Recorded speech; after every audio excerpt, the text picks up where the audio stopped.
Assalamualaikum warahmatullahi wabarakatuh. Alhamdulillah, alhamdulillahi rabbil alamin. Wassalatu wassalamu ala asrafil anbiya'i wal mursalin wa ala alihi wa ashabihi ajma'in, amma ba'd. Alhamdulillah, puji syukur atas kehadirat Allah Subhanahu wa taala, atas nikmat Allah, atas rahmat taufik serta hidayahnya. Alhamdulillah, sesuai dengan janji saya, pada selanjutnya saya akan membuat video atau mengupload video lagi yang kaitannya dengan zakat. Mudah-mudahan dengan izin Allah mampu saya sampaikan. Salawat dan salam mari kita sampaikan kepada junjungan kita Nabiullah Muhammadin sallallahu alaihi wasallam, Nabi akhiruz zaman yang telah mengeluarkan manusia dari gelap gulita menuju cahaya ilahi, yaitu dinul Islam.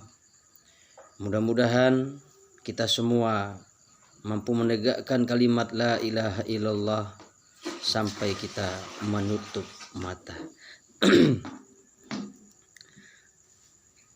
Adapun fokus pembicaraan pada pertemuan ini yaitu kaitannya dengan zakat. Firman Allah Subhanahu wa taala, wa aqimus sholata wa atuz zakah. Dirikanlah solat dan tunaikanlah zakat. Di sini ada dua kata yang bersamaan perintah dalam satu ayat, yaitu kata solat dan kata zakat. Tidak akan diterima salah satunya apabila tidak ditunaikan salah satunya. Artinya tidak akan diterima solatnya bagi mereka yang tidak mengeluarkan zakat. Dari antara zakat dan solat ini sangat-sangat penting, erat kaitannya.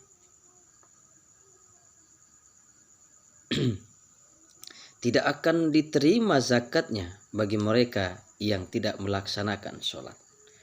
Oleh karena itu hadirin yang berbahagia, zakat dan solat harus sama-sama kita tunaikan. Kemudian yang selanjutnya, harta yang kita punya sesungguhnya ada hak-hak orang lain yang harus kita tunaikan. Sebab di dalam kehidupan kita bukan hanya kita beribadah kepada Allah Subhanahu wa taala saja. Jadi ibadah yang kita lakukan, solat 5 waktu dan seterusnya, itu ada kaitannya ibadah utama kita terhadap Allah Subhanahu wa taala. Namun ada ibadah yang mengandung hubungan kita dengan sesama manusia disebut dengan ibadah ghairu mahdho. Jadi ibadah ini yang membuat hubungan kita dengan sesama manusia baik sehingga Allah pun ridho terhadap kita. Dengan mengeluarkan zakat berarti kita telah melaksanakan ibadah mahdho sekaligus kita telah melaksanakan ibadah ghairu mahdho. Hadirin dan hadirat yang berbahagia, sesungguhnya mengeluarkan zakat itu membuat kita suci di hadapan Allah Subhanahu wa taala, membuat kita ringan dalam hal mempertanggungjawabkan harta yang kita punya di hadapan Allah Subhanahu wa taala. Kalau kita tidak mengeluarkannya hadirin, sama halnya kita mengalungkan api di leher kita. Suatu saat akan membakar dan menggerogoti tubuh kita, hadirin yang berbahagia. Firman Allah Subhanahu wa taala, huz min amwalihim shadaqatun tutahhiruhum bih ambillah dari harta mereka sebagai sedekah ataupun zakat, tutahhiruhum bih, akan mensucikan mereka karenanya. Oleh karena itu, sekali lagi, mengeluarkan zakat justru membersihkan kita dari harta-harta yang kita tidak tahu antara syubhat atau halal ataupun haram. Dengan mengeluarkan zakat, maka insya Allah harta yang kita punya semuanya bersih dan suci. Hadirin dan hadirat yang berbahagia, adapun zakat yang perlu dikeluarkan. Yang pertama, zakat ternak. 1. Zakat sapi atau kerbau. Nisabnya zakat sapi atau kerbau, kalau 30 ekor, maka dikeluarkan zakatnya 1 yang berumur 1 tahun.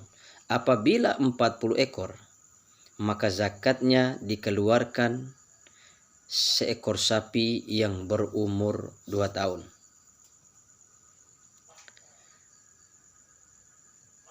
Kemudian apabila bertambah, misal 60, berarti 2 ekor sapi umur 1 tahun.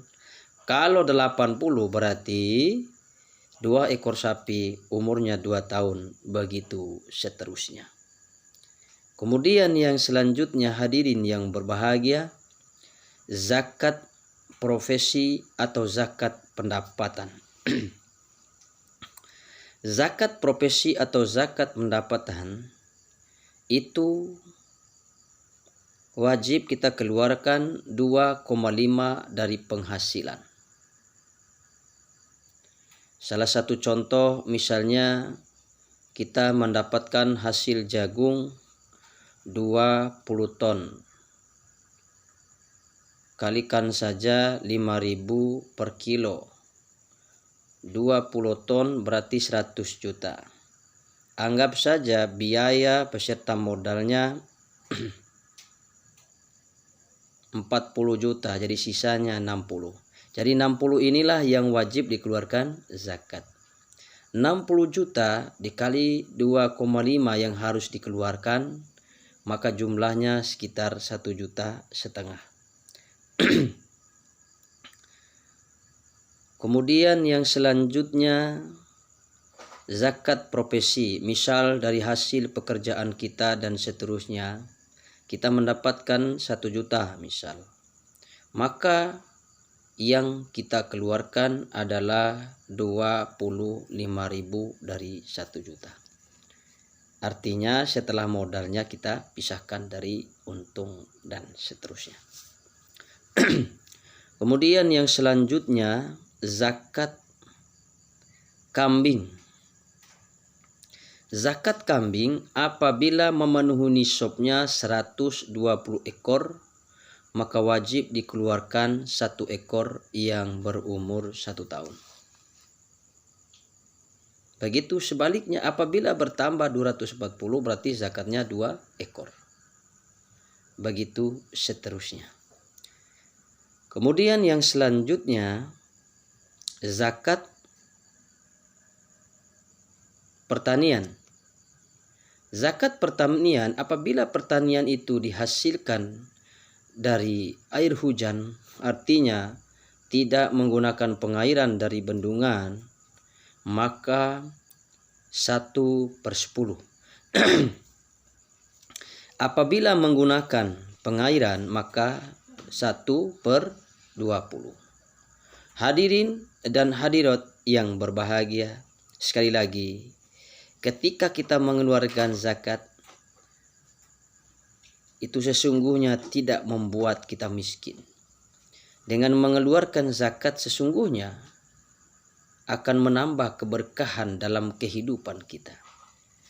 Ada orang memiliki penyakit tak kunjung sembuh, bisa saja ia tidak mengeluarkan zakat. Ada hak-hak orang lain masuk dalam perutnya sehingga itu muncul menjadi sebuah penyakit. Maka dengan zakat, insya Allah penyakit yang tak kunjung sembuh akan segera disembuhkan oleh Allah Subhanahu wa ta'ala. Oleh karena itu, bersyukur atas nikmat Allah sesungguhnya akan menambah nikmat Allah kepada kita.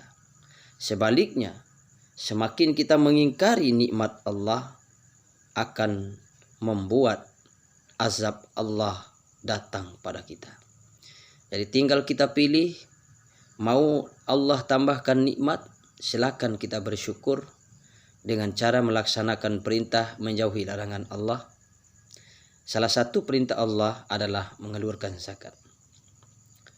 Kemudian yang selanjutnya, ketika kita enggan menunaikan perintah Allah, enggan bersyukur atas nikmat Allah, maka tunggu sesungguhnya azab Allah Subhanahu wa ta'ala.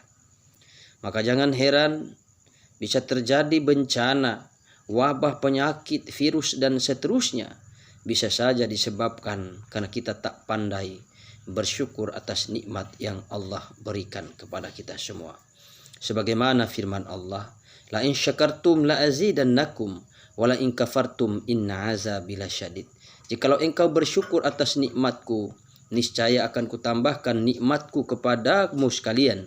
Namun apabila kalian mengingkarinya, sesungguhnya azabku amat pedih. Demikian hadirin yang berbahagia, penyampaian singkat yang dapat saya sampaikan.